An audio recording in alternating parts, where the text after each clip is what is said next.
നമസ്തേ.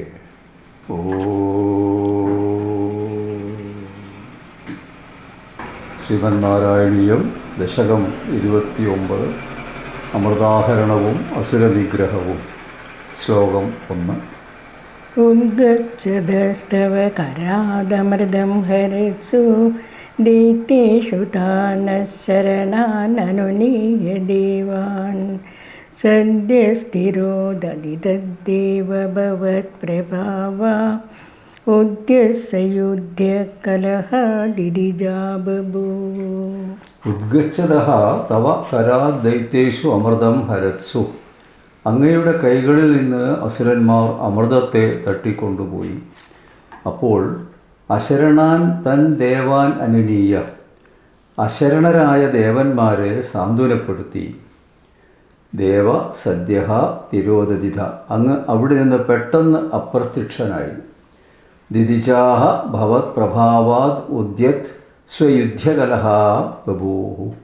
അങ്ങയുടെ ശക്തിയാൽ അസുരന്മാർ സ്വന്തം ആളുകളുമായി കലഹത്തിനൊരുങ്ങി എന്നാണ്. ഇവിടെ അസുരന്മാരുടെ പ്രധാന ലക്ഷ്യം ഈ പാലാഴി മഥനം കഴിഞ്ഞാൽ കിട്ടുന്ന ആ അമൃതമുണ്ടല്ലോ, അത് എങ്ങനെയെങ്കിലും തട്ടിയെടുക്കണം എന്നാണ്.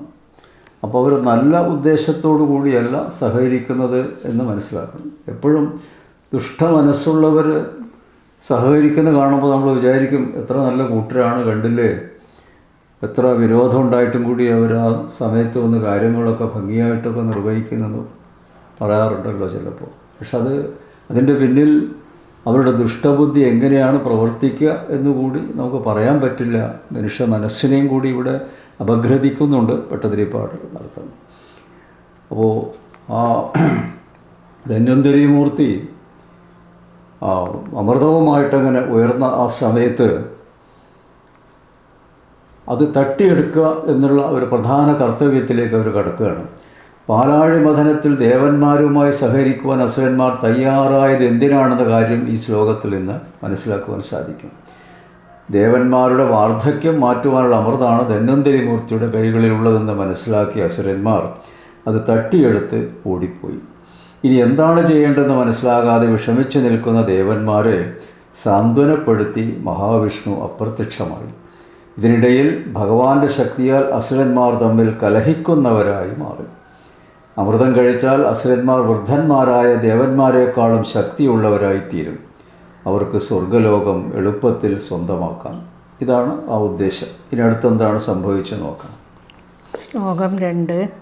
ശ്യാമാം രുജാഭി വയസാഭി തനും തദാനീം പ്രാപ്തോസി തുംഗകുജമണ്ഡലഭംഗുരാം ത്വം പീയൂഷകുംഭകലഹം പരിമുച്യ സർവേ തൃഷ്ണാകുലാ പ്രതിയയോസ്തുദുരോചകുംഭേ. തദാനീം ത്വം, അപ്രത്യക്ഷനായ അങ്ങ്, രുചാ അഭി വയസാ അഭി ശ്യാമാം, ശോഭ കൊണ്ടും പ്രായം കൊണ്ടും ശ്യാമയായ, തുംഗകുജമണ്ഡലഭംഗുരാം തനും പ്രാപ്തഃ അസി, ഉയർന്ന സ്ഥലങ്ങളുടെ ഭാരത്താൽ അല്പം മുന്നോട്ട് വളഞ്ഞ ശരീരത്തെ സ്വീകരിച്ചവളായി തീർന്നു.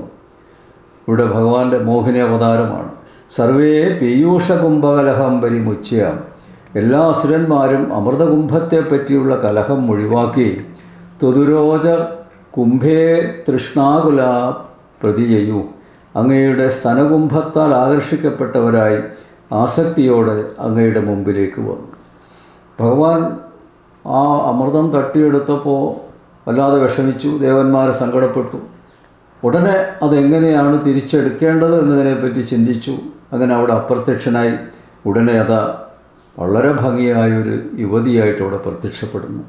ശോഭ കൊണ്ടും പ്രായം കൊണ്ടും ശ്യാമ എന്ന പദപ്രയോഗം ഭട്ടതിരിപ്പാടിൻ്റെ സംസ്കൃത ഭാഷയുടെ അഗാധ പാണ്ഡിത്യത്തെയാണ് വ്യക്തമാക്കുന്നത്. ഇവിടെ ഭട്ടതിരിപ്പാടിൻ്റെ പ്രത്യേകത എന്താ വെച്ചാൽ ഉചിതമായ വാക്ക് ഉചിതമായ സന്ദർഭത്തിൽ ചേർക്കുക എന്നതുകൂടിയുണ്ട്. ആ ഒരു കാര്യമാണ് ഇവിടെ ചൂണ്ടിക്കാണിക്കുന്നത്. ശ്യാമ എന്ന പ്രയോഗമാണ്.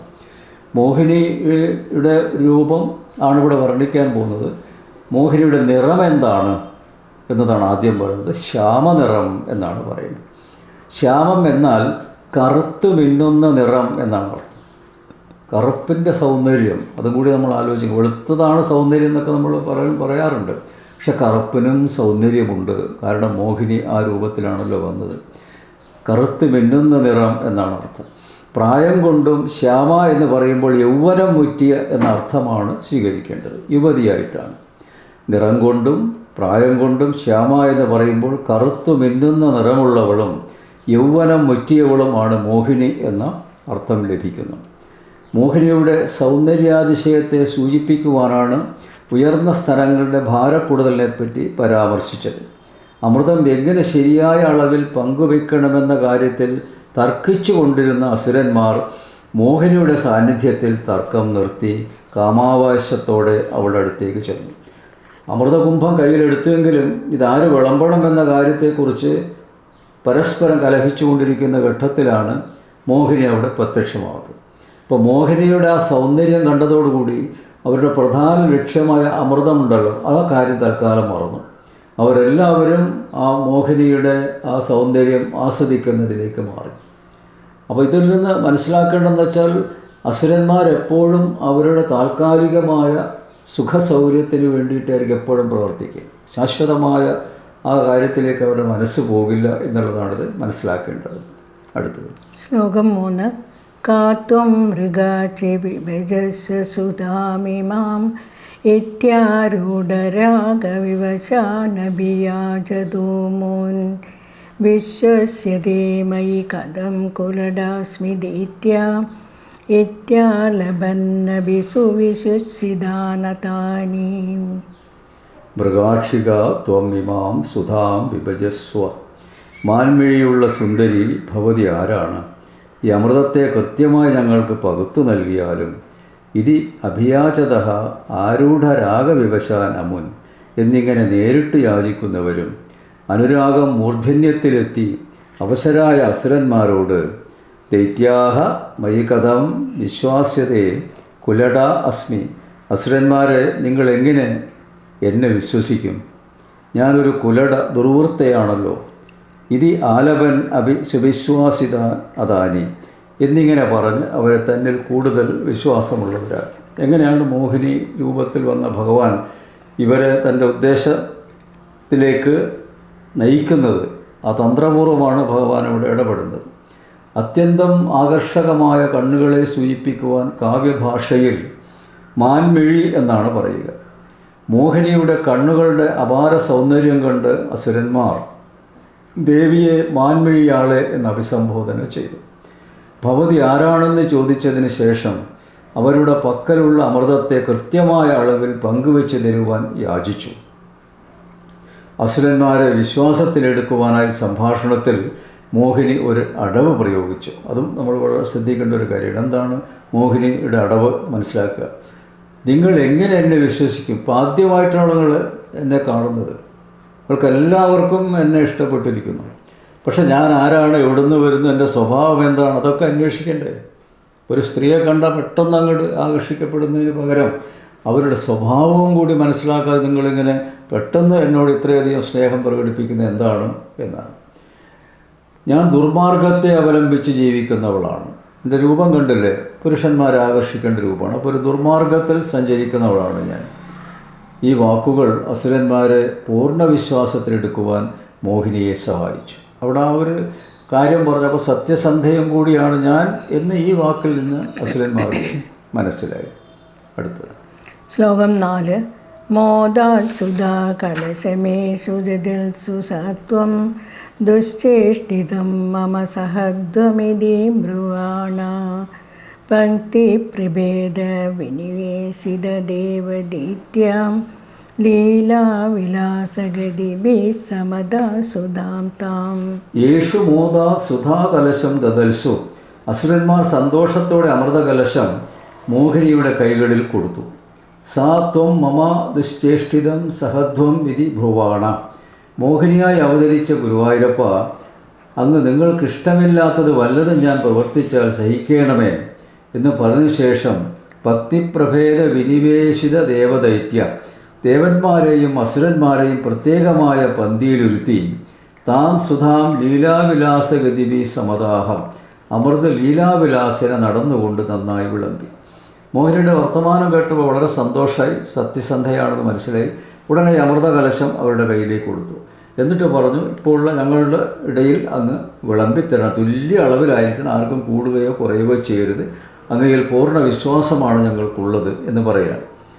മോഹിനിയിൽ, അതായത് ആ സ്ത്രീ ഒരിക്കലും നമ്മളെ ചതിക്കില്ല, അത്ര വിശ്വാസം ആണ് വന്നത് അവിടെ. ഞാൻ ദുർവൃത്തയായിരിക്കില്ലേ എന്ന് നിങ്ങൾ സംശയിച്ചില്ലല്ലോ, പക്ഷേ നിങ്ങളത് എന്നെ പൂർണ്ണമായിട്ട് വിശ്വസിക്കുന്നു എന്നുള്ളതാണ്. അത് കേട്ടപ്പോൾ ഇവർക്ക് പൂർണ്ണ വിശ്വാസം വന്നു. അങ്ങനെയാണ് ഈ അമൃതം കൊടുക്കുന്നത്. അപ്പോൾ 2 പന്തികളാക്കി ദേവന്മാരെയും ദേവന്മാർ വിഷമിച്ചുകൊണ്ട് അപ്പുറം നിൽക്കുന്നുണ്ട്. അസുരന്മാരാണ് ഈ അമൃതം കയ്യിലുള്ളത്, അവർക്കാണ് ഇത് വിളമ്പി തരേണ്ടതെന്ന് പറഞ്ഞു. പക്ഷെ ദേവി എന്താ വെച്ചാൽ 2 പേരെയും 2 പന്തി ആയി ഇരുത്തുകയും പിന്നെ അവരുടെ ആ സൗന്ദര്യം പ്രദർശിപ്പിക്കുന്ന രീതിയിൽ മെല്ലെ മെല്ലെ നടന്ന് എല്ലാവരുടെയും ആ ശ്രദ്ധയെ തൻ്റെ ആകർഷിച്ചുകൊണ്ട് അമൃതത്തെ വിളമ്പുക. അടുത്ത് ശ്ലോകം 5. അസ്മാസിയം പ്രണയിനീത്യസുരേഷു തേഷു ജോഷം സ്ഥിതേഷ്വത സമാപ്യ സുധാം സുരേഷു ത്വം ഭക്തലോകവശഗോ നിജരൂപമേത്യ സ്വർഭാനുമർദ്ദ പരിപീതസുധാം വ്യലാവി. തേഷു അസുരേഷു യം അസ്മാസു പ്രണയിനി ഇതി ജോഷം സ്ഥിതേഷു അത. അസുരന്മാർ ഇവൾ നമ്മോട് പ്രണയമുള്ളവൾ തന്നെ എന്ന അന്ധവിശ്വാസം കാരണം നിശബ്ദരായിരുന്നു. ഭക്തലോകവശഃ ത്വം സുധാം സുരേഷു സമാപ്യ. തൻ്റെ ഭക്തന്മാരായ ദേവന്മാർക്ക് അവരുടെ വാർദ്ധക്യം മാറുവാൻ മാത്രം അങ്ങ് വിളമ്പി. അർദ്ധപരിവീതസുതം സ്വർഭാനും നിജരൂപം ഏത്യ വ്യലാവി. അമൃത് അല്പം കഴിച്ച രാഹുവിനെ സ്വന്തം രൂപം സ്വീകരിച്ച് കഴുത്തറുത്തു. അപ്പോൾ അവിടെ എന്താണ് സംഭവിച്ചതെന്നാണ് വിശദീകരിക്കുന്നത്. കാര്യസാധ്യത്തിനായി ദേവന്മാരെ വാർദ്ധക്യാവസ്ഥയിൽ നിന്ന് മോചിപ്പിക്കുവാൻ ഭഗവാൻ മഹാവിഷ്ണു മോഹിനി രൂപത്തിൽ അസുരന്മാരെ മയക്കി. മോഹിനിയുടെ അഭൗമമായ സൗന്ദര്യം അസുരന്മാരെ കാമലഹരിയിലാഴ്ത്തി. തങ്ങൾ ആരാണെന്ന ബോധത്തെ ഇല്ലാതാക്കി.